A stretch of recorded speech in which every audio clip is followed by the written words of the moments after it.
Bonjour, bienvenue parmi nous. Moi je me présente. Donc c'est Shamsuddin Zaki Soulé. Je suis chef cuisinier aujourd'hui au Paris Cayenne depuis maintenant 7 mois. Voilà, aujourd'hui on va présenter la recette qui s'appelle la bosse de zébu, qu'on sert avec une galette de couac.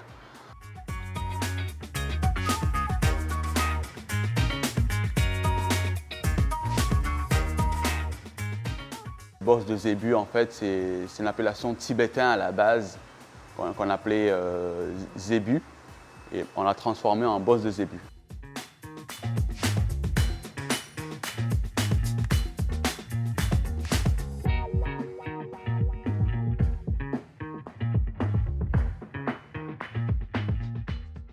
Dans un premier temps, la bosse de zébu, on le fait cuire dans la cocotte, c'est-à-dire on fait revenir la bosse de zébu dans la matière grasse pour bien colorer notre bosse de zébu.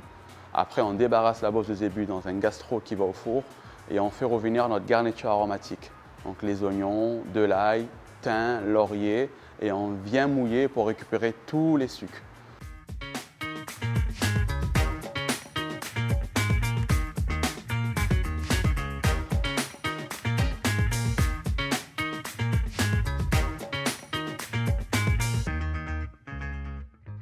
Quand tout ça est bien mélangé, on rajoute du fond de veau, bien sûr du sel, du poivre, et après on vient mouiller et on va faire cuire ça pendant 3h30 au four à basse température. Alors il faut savoir que les viandes mijotées, que ce soit la bosse de zébu, que ce soit un bœuf bourguignon, que ce soit une blanquette de veau, c'est des viandes en fait, c'est des cuissons assez lentes. Plus ça va cuire lentement, et mieux le goût sera à la fin. Et c'est une viande qu'on sert avec une galette de couac.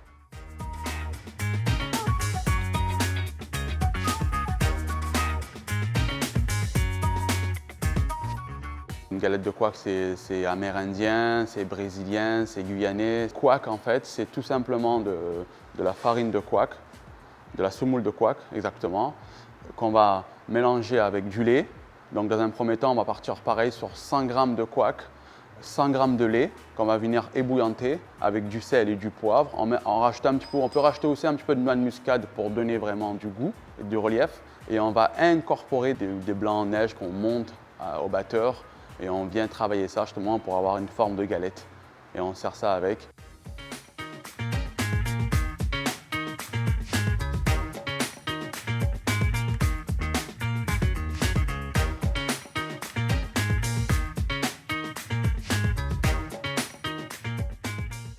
Et on vient rajouter à la fin justement des petits fruits rouges par-dessus pour donner du relief à cette recette.